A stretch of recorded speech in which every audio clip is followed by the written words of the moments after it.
The first step, you need to get 1% of the electorate. So, for example, we'll be talking probably mostly about the legislators. So you need to qualify for the first step. In other words, let's see if you're really wasting our time or not. You're listening to Talking Taiwan with your host, Felicia Lin.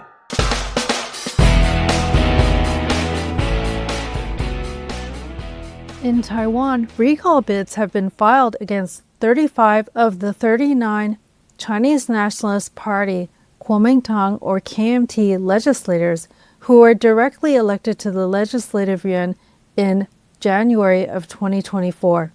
Recall campaigners have said that they want to restore order to Taiwan's legislative yuan by removing pro-China KMT legislators who have passed amendments to expand the legislature's powers, undermined Taiwan's constitutional order by paralyzing the Constitutional Court, cut budgets, and made Taiwan vulnerable to infiltration by the Chinese Communist Party. Just a few days ago, we learned that a total of 31 KMT legislators will be up for a vote to be recalled from office, 24 on July 26th and another 7 on August 23rd. Since my interview with 3 recall campaigners in episode 316, I thought it would be good to follow up with an explainer video with political commentator and analyst Courtney Donovan Smith about how the recall mechanism in Taiwan works and what led to this mass recall effort. And in a few days from now, our 2-person team will be heading back to Taiwan to witness and cover the July 26th recall vote. History is being made in only the way it can be in a vibrant democracy like Taiwan. Here's our interview. Okay, so on this episode of Talking Taiwan, I'm really happy to welcome back Courtney Donovan Smith, and we're going to be talking about the recall movement in Taiwan. Welcome to the podcast. Oh, it's great to be back, Felicia. I thought we could start with the basics to talk a little bit more about the mechanics about how the recall works in Taiwan. Could you tell my audience a little bit how that mechanism works in Taiwan? Yeah, during the Tsai administration, it used to be that there was a 50% threshold required to succeed with a referendum, and they called it the birdcage referendum because it always failed and it never took wing. So what they did is they lowered the minimum threshold to 25%, and that's made it significantly easier. The minimum 25% threshold that Courtney is referring to is 25% of all eligible voters. For a recall vote to pass, 25% of the voters in the legislator's district must vote yes to recall a legislator. That's the last step in the recall process. So basically, there's a 3-step process. The first step, you need to get 1% of the electorate. So, for example, we'll be talking probably mostly about the legislators. So you need to qualify for the first step. In other words, let's see if you're really wasting our time or not for the Central Election Commission officials, right? So you collect 1% of the electorate. That's not a very high bar. So in most cases, that's a few thousand people. Then once that's certified, then you get to the second stage. And there you need to get 10% of the electorate to fill out the form. They usually call it signatures, but you also have to fill out a lot of other details like your address and that sort of thing. And then once you've passed the minimum threshold, you normally target at least as much as 30% over, because they're very, very strict on vetting these forms. So, for example, if in one place in your documentation you use Arabic numerals and then the other one you use Chinese numerals, you're disqualified. If, you get one stroke wrong and misspell it, it's disqualified. So they're very, very strict on that. And so what's happened is that a bunch of these recall campaigns have gone back because so many are disqualified. In some cases, that puts them below the minimum threshold. But by law, there's a 10-day grace period to go out and collect more to try and put yourself back past that threshold. 24 of these passed the minimum threshold and were certified against KMT lawmakers, and they will go to vote on July 26th. And then you've got two where they were put down below the threshold. They actually push themselves back up over the threshold, and they have been certified, and they'll go to vote on August 23rd. As of July 18th, Taiwan's Central Election Commission announced that 5 more KMT legislators will face a recall vote on August 23rd, along with the 2 that Courtney just mentioned. This brings the total number of KMT legislators up for recall to 31. 24 will be up for a recall vote on July 26th and 7 on August 23rd. The third stage is the actual recall vote. And when you get to this stage, first of all, the number of people voting yes to recall or agree need to outnumber those that don't agree, because you have 2 choices: agree, disagree, right? 同意不同意. And the second thing is that they also need to have reached at least 25% of the electorate have to vote yes. So those are the 2 big conditions. If the recall is successful, then the incumbent is removed from office and cannot run in the by-election that follows. So the by-election comes within 3 months, and then people go out and basically rehold the election for that district. And so, so we're still a couple of steps away here from getting to that stage. Maybe we can talk a little bit later about strategy and why none of the anti-DPP ones came to fruition. I asked Courtney about some of the past recall efforts to remove politicians from office in Taiwan.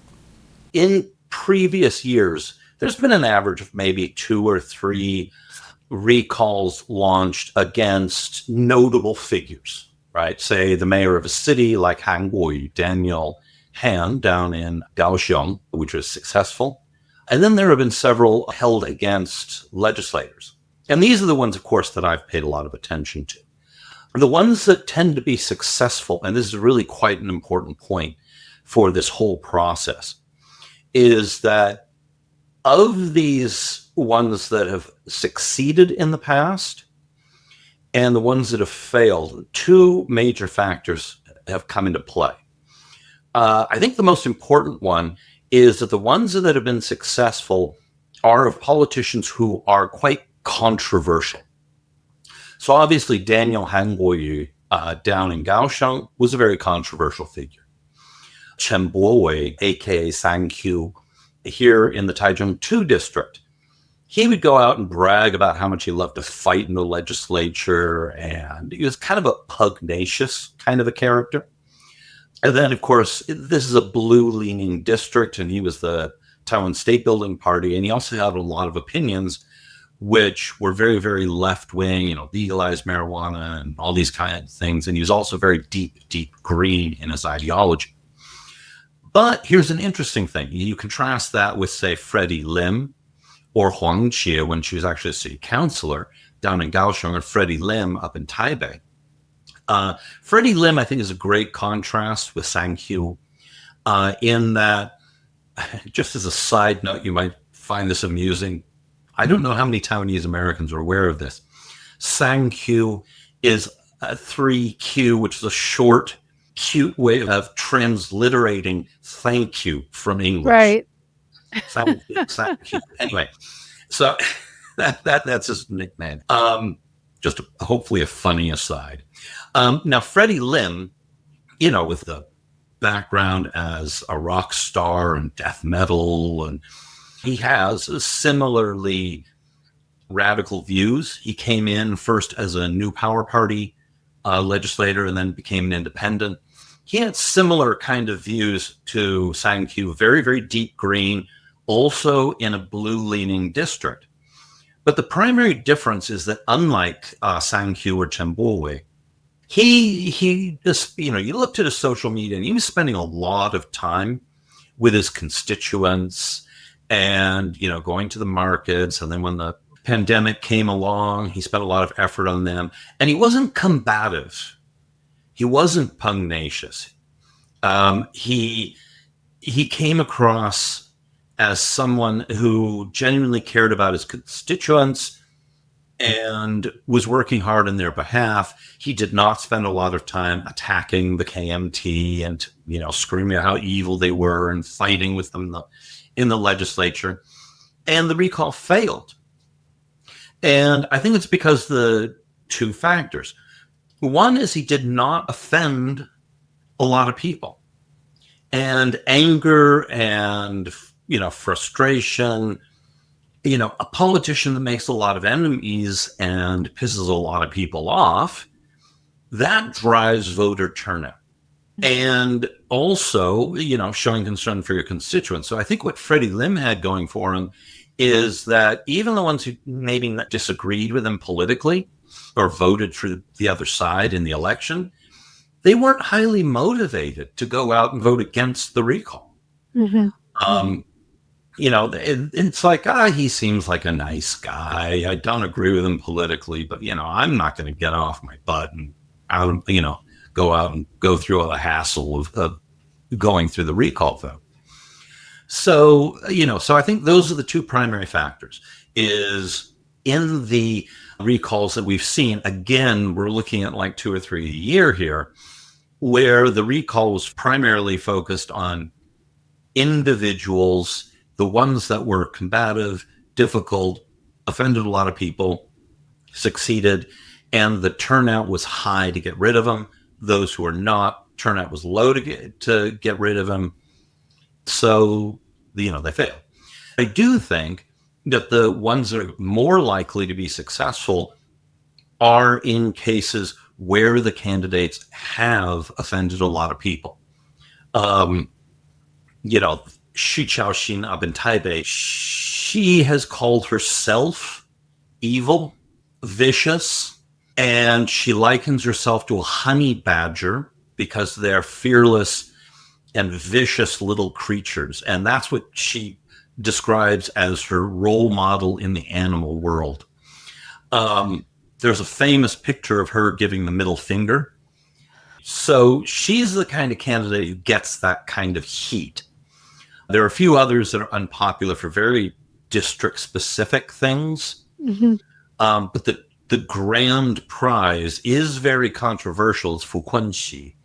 The King of Hualien is his nickname. He's a factional Paul. He's a convicted felon. He's facing all kinds of investigations, legal issues now. But him and his wife have basically dominated the politics of this county for years.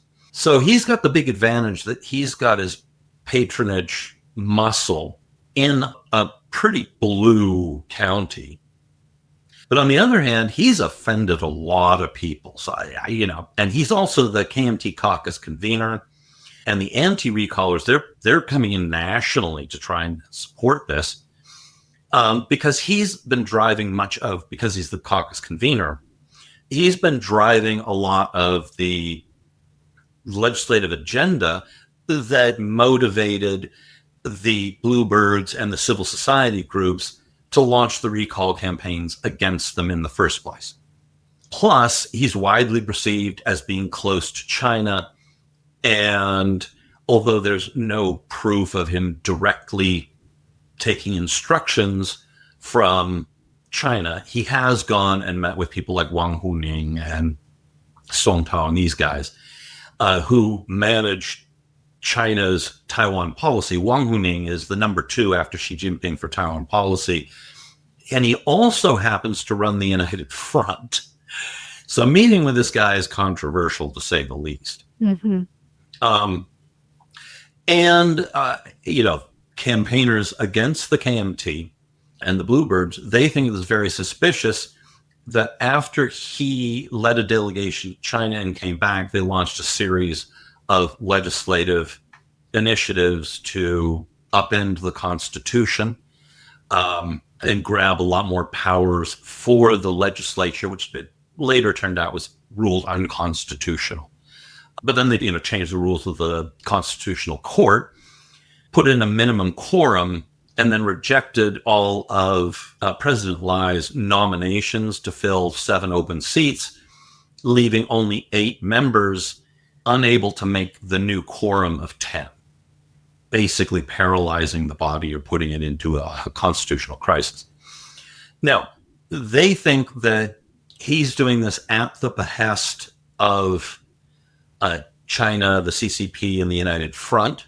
Again, we don't have any direct proof of it, but I can see how they would think that, because obviously creating chaos inside Taiwan in the functioning of the government does benefit the CCP and the United Front. That's one of their tactics.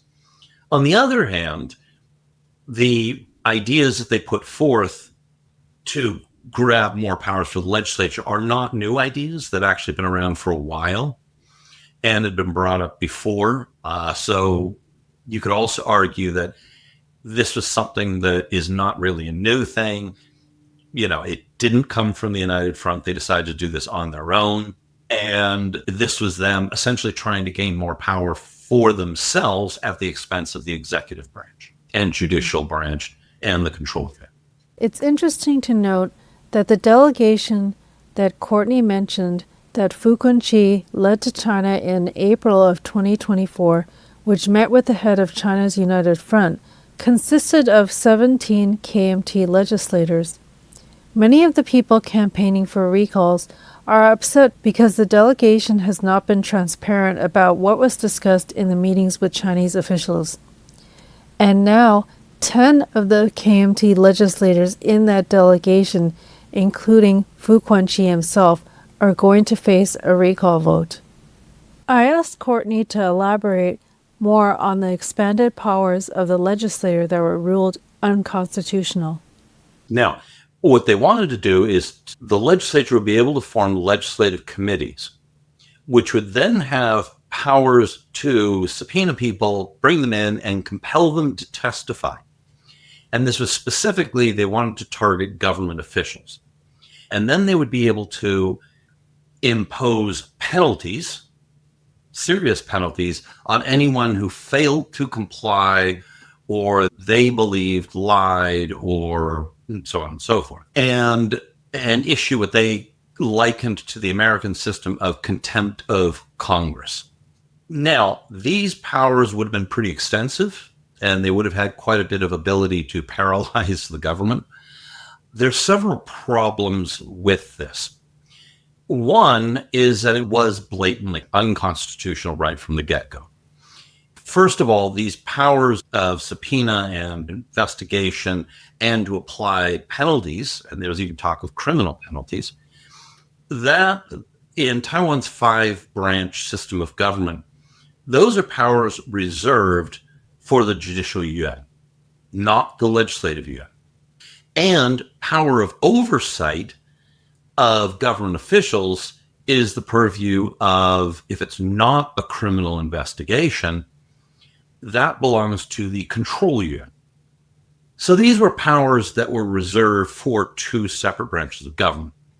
Now, the KMT and the TPP argued that after a string of cases which were admittedly suspicious that occurred, particularly like, for example, this egg importation scandal, that was, I did do a deep dive into that, and yes, the legislature was right to call attention to that case, and there was a lot of problems with it. And then there's some others which are more debatable or not. There was a lot of lack of transparency in the process of, purchasing vaccines and so on and so forth. So basically, what the KMT and the TPP's argument was is that after unrestricted power by the DPP by controlling both legislature and the executive yuans, there was no oversight, was their argument. And they wanted to set up these committees and have these extra powers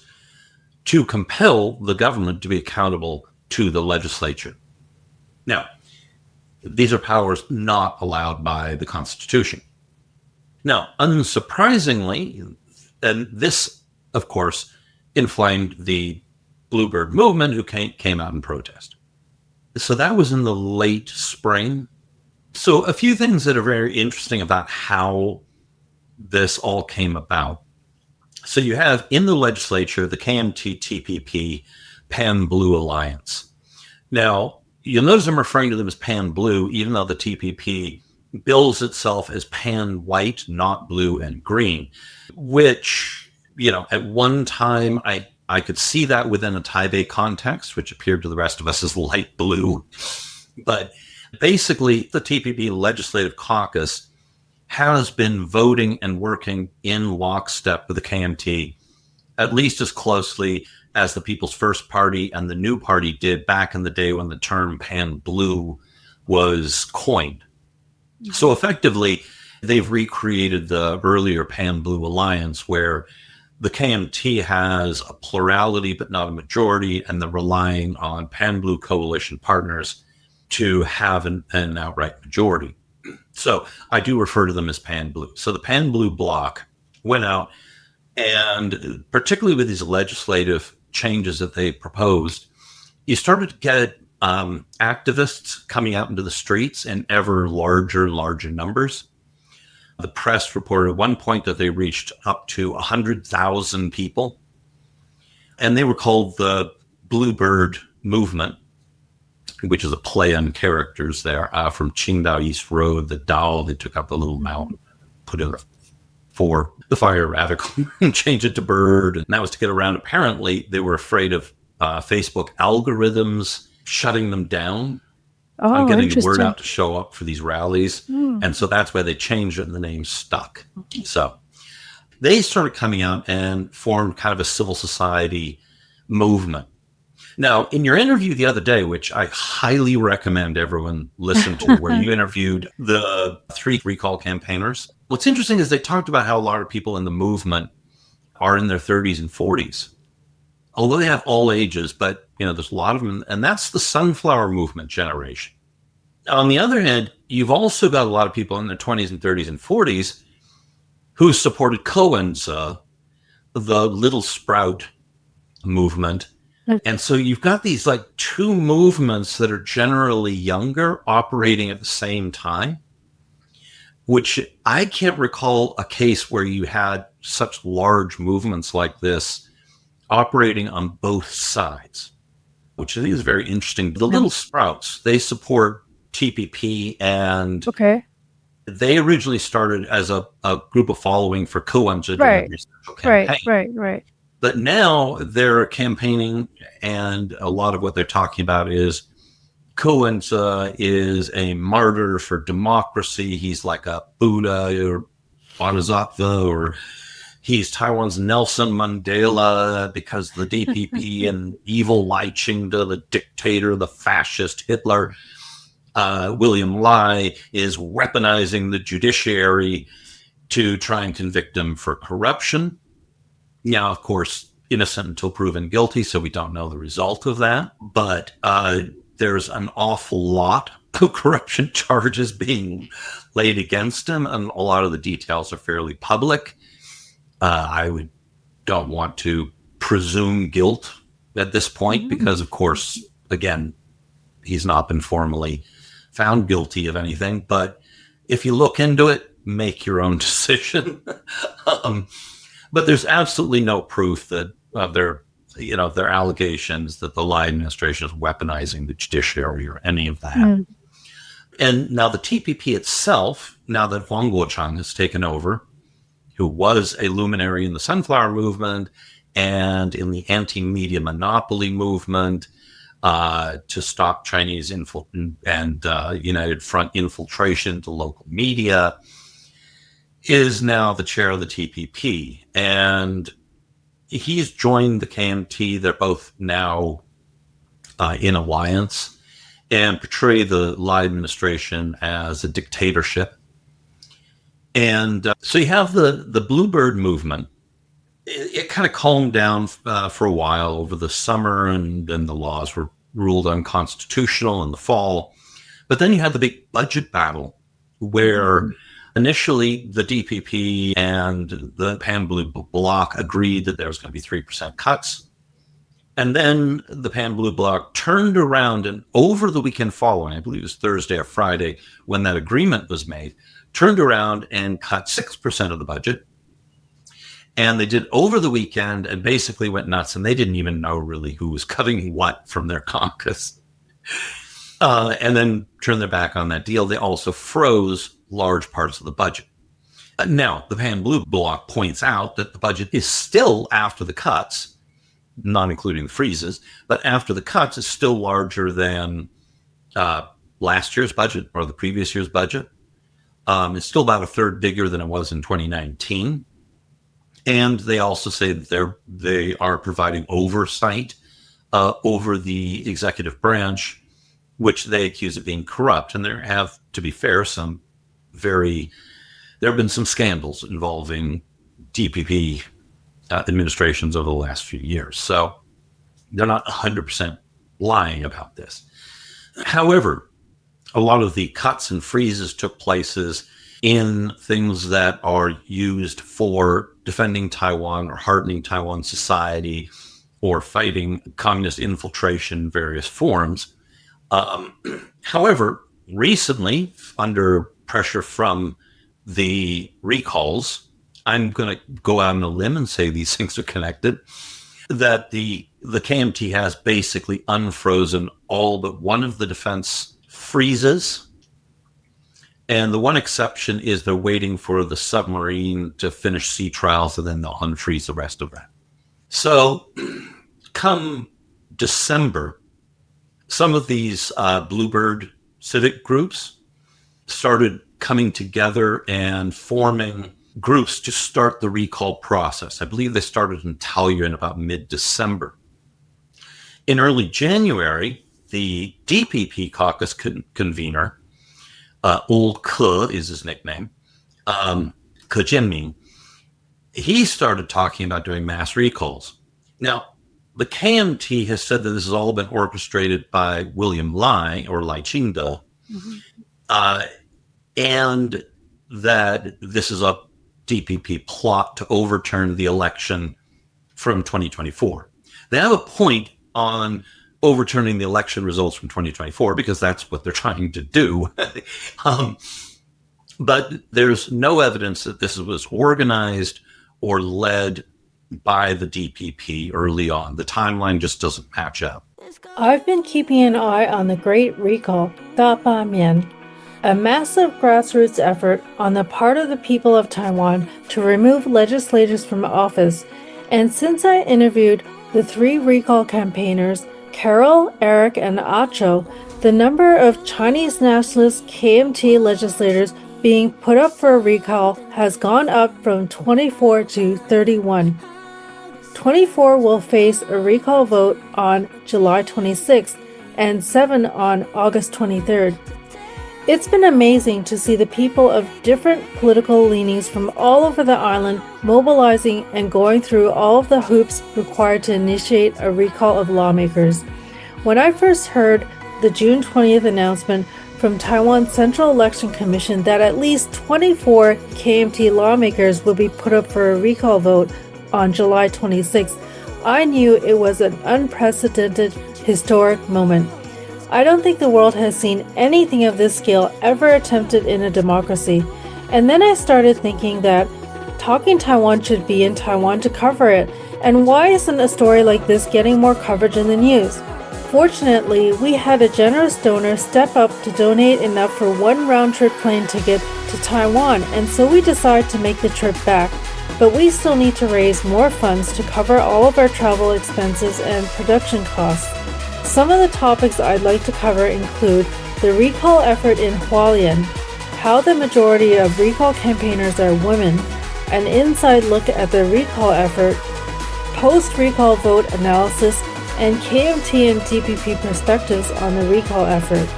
Support our work by making a contribution through our GoFundMe campaign, Talking Taiwan's 2025 Vision, through Venmo or PayPal or Zelle using our email address talkingtaiwanpodcast@gmail.com. Or if you're old school, you can send us a check and visit talkingtaiwan.com/support for our mailing address and full details on how to support Talking Taiwan. As always, we are very grateful for all of our listeners and supporters. You make our work possible. Now, back to our episode. And the Lai administration initially kept a kind of, they didn't really know what to do about it. And my suspicion, and again, this is only speculation, is that William Lai was looking at this and was afraid of the party being too associated with this, precisely because it looks like they're trying to overturn a democratic election from 2024 and overturn the will of the voters. Mm-hmm. So individuals within the DPP did start supporting it relatively early on, but this has been a civil society-led thing, and now the DPP is openly supporting them, but is not taking the lead or control of the civic groups that are conducting these recalls. But they are helping with some logistical stuff like renting billboards and stuff like that, where obviously the DPP has a professional knowledge base and, they can make these things happen quite quickly. Another concern I've heard from recall campaigners is that the KMT has paralyzed Taiwan's constitutional court. Here is Courtney further explaining how and what happened last year in the summer of 2024. Then later in the summer, the Constitutional Court, which fortunately is now called the Constitutional Court, it used to be called the Council of Grand Justices in English. They changed the name, fortunately. Did not eliminate the death penalty, but they further restricted its applications. And the KMT in particular were incensed by that. They are big supporters of the death penalty. So the original amendments to the legislative powers went to the Constitutional Court, and they unsurprisingly struck down several parts of it, including all those parts that were stealing powers from the judicial and control units. And they did say that, yes, the legislature can form investigative committees, but don't have all these extra powers that they tried to give these committees. So then, soon after that judgment, the legislature passed a law governing the Constitutional Court itself. Now, the way that that works is there's 15 members in the body, and every 4 years, in the Constitutional Court, there's 15 members. Yes, that's a 15-member body. And a president's inaugurated on May 20th, and then in October, either 7 or 8 of these members must be replaced. So what that means is that during, for example, Tsai Ing-wen's first term, basically half of them, 7 or 8, I forget off the top of my head, were appointed under Ma Ying-jeou, and then the remainder were appointed by her. And then during her second term, that meant that all of them were appointed during her terms. Of course, the KMT believed that they were biased, and they had a partisan angle on that. So what they did is they reimposed, by the way, only a few years earlier, this had been changed. Originally, to rule something unconstitutional, you need a 2/3 majority. It was changed during the Tsai administration to that they only needed a simple majority. So the KMT and the TPP wrote into this bill that 2/3 majority was going to be restored. But the second thing that they put in is that you needed a quorum of 10 to be able to issue a judgment on anything, to rule on anything. And so this became Lai's first opportunity in, I believe it was October, to appoint his allotment of new justices. And in this cycle, it happened to be 7. And the KMT shot them all down, all of his nominees. There were some back and forth, but eventually Lai had to, as he's supposed to do by law, he promulgated, which means signed into law, these new requirements. So he fulfilled his constitutional duty by law. But the question is, can the Constitutional Court now function without a functioning quorum? Because there are 8, because 7 got shot down. Right. So there's only 8, and they need a 10 to form a quorum. Now, in the late spring, I'm not sure why Lai waited so long. This may have been a little bit politically sneaky on his part, but he then appointed a new slate for this. Possibly this also could have to do with the timing of the legislature, but he waited a surprisingly long amount of time to come up with new candidates, sent them to the legislature, and the legislature has been like, well, maybe we'll get to it, looking at them at some point. With the large number of legislators being put up for a recall vote, I asked Courtney to comment on how unusual this is and if we've ever seen anything like this happen in any other country or democracy. Not at the national level. There was one example in the early 2010s where it was happening at a more local, regional level in Peru. That's the closest I can find to this. So I think this is unprecedented in any country worldwide. I also wondered whether or not, based on his observations, if Courtney thought the recall was orchestrated by the DPP. I think it's extremely unlikely that the DPP was behind this initially. Again, the timeline doesn't line up. These civil society groups, mostly forming out of the Bluebirds, again, they started their first recall campaigns in December, and it wasn't until January where Kujimmi, who has been the most vocal on the DPP side, started calling for mass recalls. So the Bluebirds and civil society groups, there's others that were involved and allied with this as well. They were already well underway before the DPP talked about it. Now, I was paying attention during the first stage. There were cases of individuals, city councilors, for example, who did show up and say, Jiayo, hit the gas in support of recall campaigners. And by the end of it, you started seeing more senior figures, including Huang Weizhi in Tainan, who came out and, stood with them on the street, said, these guys are good, kind of thing. I forget his exact words, but there was no official involvement outside of the individual level until very recently, where William Lai actually came out and said, okay, he's also the DPP party chair. And he came out and said, okay, we're going to support this. We're not going to run it, but we will back them with some logistical help. This is who you call if you want to put up a billboard, that kind of thing. Mm-hmm. Now, there were a series of speeches and rallies held by the DPP during the early stages of the recalls, 1 and 2, particularly 2, they didn't address the recalls directly, but you kind of know that they were there to drum up voter support for the recalls. And now William Lai is doing his series of 10 unity speeches.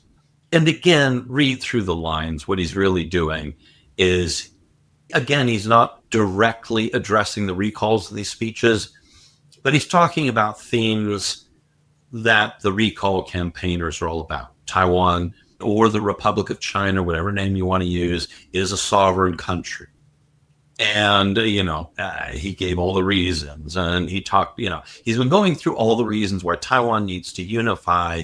You read through the lines, basically what he's saying is give us the legislature back for the TPP so we can so we can all work together again on the same page at resisting threats to our sovereignty, our defense, and resist infiltration from China rather than having to spend all of our energy battling with the legislature and fighting over budgets. Right. You mentioned earlier that there's also been some efforts to recall DPP legislators, and so far those haven't worked out. Can you comment on that? Yes. They started right from the get-go. They really didn't have a lot of motivation behind them. Plus, they were not as, because, when people get involved in a social movement, for example, the Bluebirds, you build an emotional connection and bond. And again, I highly recommend your listeners/viewers check out the interview you did with the 3 recall campaigners. They talk about that a lot. Thank you. And There's this bond, a sense of teamwork, a sense of purpose. And so when they formed these civil society groups to launch these recall campaigns, they already had momentum and motivation, a sense of team behind them. Now, the KMT, unlike the DPP, did get fairly openly and directly involved, but they didn't really have teams. They didn't really have, a lot of people motivated to come together to pull this off. Now, there's another big thing is they didn't have anywhere near the resources. The United Microelectronics Corporation, UMC, the chipmaker founder Robert Zhao came out and founded the Anti-Communist Volunteer Association or League. I forget the English translation. And of course, he's a billionaire. So, of course, he could also provide resources. So you already had a lot of motivated volunteers who already knew how to work as a team and were well funded and had a strong sense of purpose. On the KMT side, they got the Youth League in there, League or Core. They try to push them out. But the sense was, and in some cases, this is what was reported on, is that basically they're just kind of like pushed by the party. Go do this, go do this. And they didn't have the teamwork. They didn't have the motivation. They didn't have the resources. So they were flailing right out of the gate. So what they did is they started taking a KMT membership rules and transcribing the information from the membership rolls, and there have been enough confessions now that we don't have to say innocent until proven guilty. And so what they did is that then they'd forge signatures. And that, of course, is illegal. That's voter fraud. And in one case, one head of a campaign against Rosalia Wu, which was probably the most successful one, but he was the head of the campaign. And he found his own deceased mother's name on two separate lists forged signatures twice. And it was turned out that the thousands of people that were being submitted as having signed off were dead. So what happened is that prosecutors found out, and there's been all these searches and all these arrests, and I believe it's over 100 now. In at least one case, there's allegations of KMT officials in the government. The head of that department was allegedly using actual household registration, government registered information on citizens. And again, he hasn't been found guilty in a court of law. But the mayor of Geelong came out and publicly apologized. The guy resigned. And the mayor is saying that, we're going to cooperate with this completely. And there may have been other people involved as well. There are allegations of that and investigations ongoing. Now, we don't know how high this goes. As far as I know, there's only one name in the Central Party that has been under any investigation. Mm-hmm. How high this might go in the KMT, we don't know. But like I say, over 100 people have been arrested. Now, this contrasts with, there have been some investigations in pro-DPP recalls, but they've been pretty small, very few in number. And a comparison of the numbers of people who've turned up dead is, a handful, like a dozen, or I forget the exact number, like a dozen on the pro-DPP side versus thousands on the pro-KMT side. Mm-hmm. And so effectively what happened is that all these KMT ones, once all these arrests started happening and a lot of them started confessing, they couldn't get any volunteers. I mean, who's going to, in their right mind, is going to go volunteer, to join these groups that are under investigation? Mm-hmm. So they all collapsed. The only one that actually did provide enough signatures to pass the threshold for the second stage was against Rosalia Wu, but it was by like a few dozen votes. They never would have made the cut with that tiny of a margin. There would have been too many disqualified. But, this is the guy who found his own mother's name on two different things. Mm-hmm. And legally, he had to show up and submit the forms, and he didn't do it. He just was like, I'm out. So that was the only one that had any chance of possibly making. Rosalia Wu was the big one. Yeah. She is a little bit more controversial. And she's essentially like the number 2 in the legislature on the DPP side. What do they call her? Secretary General or something like that is the English title. Mhm. And she would have been the most likely to succeed, and she would have been the big prize if they could have gotten her to a recall. And they might have had a shot at successfully recalling her from what I understand. We should note that party list lawmakers, these are the ones that are put in by proportional representation. They don't represent districts or indigenous districts. And they're appointed by the party by a percentage allotted by a vote, a party list vote. And so that means that the TPP lawmakers, all 8 of them are party list. And so none of them can be recalled. Right. And additionally, there's 34 out of 113 in total that cannot be put up for recall. Mm-hmm. So of the 79 remaining, the vast majority had recall campaigns launched against them. For context here, Taiwan's legislative yuan has 113 seats. Currently, 52 are held by the Chinese Nationalist Kuomintang or KMT, 51 by the Democratic Progressive Party or DPP, 8 by Taiwan's People Party, TPP, and 2 by independents. And as previously mentioned, a total of 31 KMT legislators will be facing a recall vote.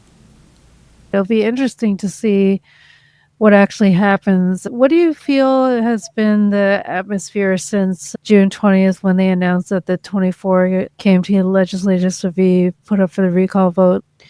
Do you think that people are going to be motivated enough to go out and vote to recall or not recall these legislators?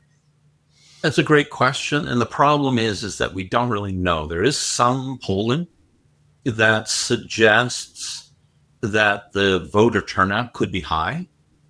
But in almost every case that I've seen, the number of people who will vote against the recall is higher, sometimes significantly higher. That say they're against the recall is significantly higher than those who are for it. But here's where things get interesting, is that in some cases, like the one that I just read this morning, Shiting in Taoyuan, is that even though the percentage of people polled who were against him being recalled was higher than the ones who supported it, of the ones who said that they were very likely or likely to vote, the number, when they took out the ones who were not likely to vote, the number of ones who are voting that would agree to the recall outnumbered those who don't. And there are some other cases in Taipei where that phenomenon appears as well. So when we get to the recall, a lot of it will come down to that turnout. And they need to get over 25% to show up, to be motivated enough to go out in hot Taiwan July to stand in line to vote, to agree, and they have to outnumber those who have been motivated to vote against it. So there does seem to be more motivation on the side of people who do want to get rid of or recall some of these people. But a lot of it is going to come down to turnout. But here's where it gets messy, and I may be jumping ahead on your questions here. The interesting thing is that when you get to the by-election, and the thing is that the DPP, to win back a majority in the legislature, needs to win 6 seats away from the KMT to win back the majority in the legislature. And that's going to be tough. And the reason I say this is that first you have to get past the recall. Mm-hmm. And then sometime in the next 3 months, it'll probably be more like 6 or 8 weeks after the recalls, then they need to turn out and vote. The thing is that to successfully recall someone, you need a little over 25%. But in a lot of cases, the broader electorate voted in the KMT candidate in the first place. Mm-hmm. Now, the original candidate can't run in the by-election. So that may mean that the KMT may or may not have a good candidate with good name recognition. But this could also impact the DPP as well. They may or may not have a good candidate. And so the DPP's challenge here is that they will have to convince the broader electorate that leaned blue in 2024 to change their minds. That's a lot different than getting a little over 25% to turn out. Now you're looking at, assuming it's a two-way race, now you've got to get over 50%. And so that's a big hurdle. You know, convincing voters that you were wrong in 2024, you know, your judgment was incorrect, and we think that you should now throw out that party. That's a tough sell for a lot of people. Mm. And now I'm pan-green, you know, so I'm hoping they succeed. But realistically, doing, you know, realistic analysis, it's going to be tough. And then there's a lot of things that can happen between now and then. For the recall campaigners, they're probably happy that Trump just moved the decision on the tariffs back to August. But there's things that could come out of the Trump White House that could upend things. The DPP is widely viewed as being more pro-Washington than the KMT. And if the Trump administration starts throwing out some unpleasant surprises, I think, as I put it in my most recent Jamestown Foundation piece on the analysis on the recalls, that could benefit the KMT. That'll get them more motivated to turn out. It'll help them with the voter turnout. On the other hand, and the CCP has a history of doing this, is that Beijing can do some really dumb things in the run-up to an election. You know, they have a history of basically offending a lot of Taiwanese and driving their turnout. This came up in my interview with the recall campaigners that back in the day, of, you know, the whole narrative with Chiang Kai-shek was oppose the communists, right? And now the KMT, a lot of them are actually in favor of working with the communists or unifying with China. Yeah. It's crazy. And I watched that transition. I think what happened is two things. And that is, first, when the KMT lost the Chinese Civil War and fled to Taiwan, their memories of how much they hated the communists and also how the communists had successfully used the United Front, and they would call them devious tactics to undermine the righteous nationalist cause of the KMT, which is how they would have framed it, is, you know, that was very much fresh in their minds. The White Terror, in a lot of ways, was a response to, you know, the United Front, because they were worried about being undermined from within. And yeah, there's a famous phrase from Chiang Kai-shek about, you know, certain numbers like 100 or something. If some of them are innocent, you know, who cares? It's better to be safe than sorry, kind of a mentality. And so those old school KMT guys were virulently anti-communist. And a lot of them were dying off or were in retirement homes by the time you get to the early 2000s. When China's economy was booming, it looked like the country was opening up and was moving toward democracy at the time. Mm-hmm. I was living on and off in China and here, and it did kind of feel like that. I mean, it felt like it was opening up, and it was a lot like Taiwan in the 80s. Just don't talk about politics, and you can pretty much do whatever you want. So I think that a lot of in the KMT kind of recognize that kind of environment. Mm-hmm. And there's tons of money to be made. And they believed in the long arc of Chinese history, mm-hmm. that the Chinese nation, once divided, must be united. United mm-hmm. for too long, it must be mm-hmm. divided. And, you know, and so people like Mine Zhou and a lot of these KMT people view themselves as part of that reunifying the great Chinese nation of which they include Taiwan, which most people in Taiwan would not agree with.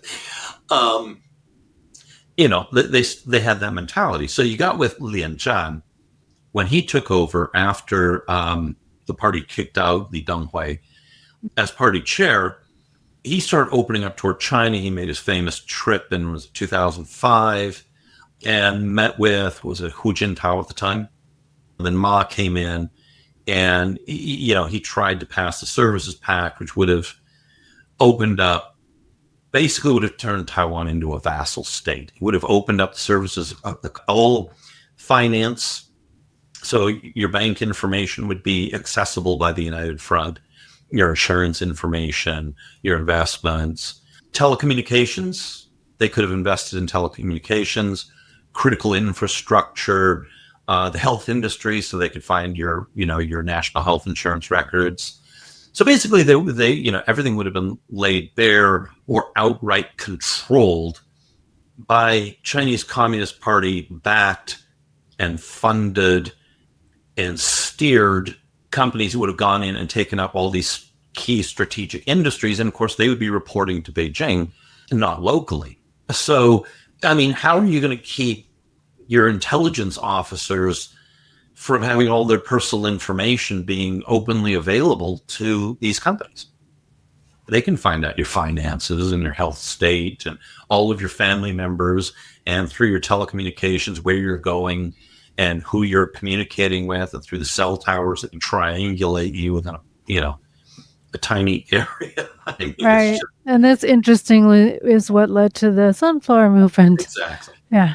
And we owe them a massive debt of gratitude, because right now Taiwan would essentially be, Hong Kong or something similar. There was no way that Taiwan could function as an completely independent entity. It would have effectively been, even if not necessarily in name, it would effectively have been a vassal state by this point, probably. Thank you so much, Courtney, for taking time out of your schedule to be on Talking Taiwan. I appreciate it. Well, thanks for having me back. It's always great to be on the show. I've been speaking to political commentator and analyst Courtney Donovan Smith about the recall effort that's been going on in Taiwan. And the Talking Taiwan team is getting ready to pack our bags and head to Taiwan to witness and cover this historical recall vote on July 26th. To support our work, make a contribution to cover our travel expenses and production costs. You can do so through our GoFundMe campaign, Talking Taiwan's 2025 Vision, through Venmo, or PayPal or Zelle using our email address, talkingtaiwanpodcast@gmail.com. Or if you're old school and would like to send us a check, just visit talkingtaiwan.com/support for our mailing address and full details on how to support Talking Taiwan. As always, we are very grateful to all of our supporters and listeners who make our work possible.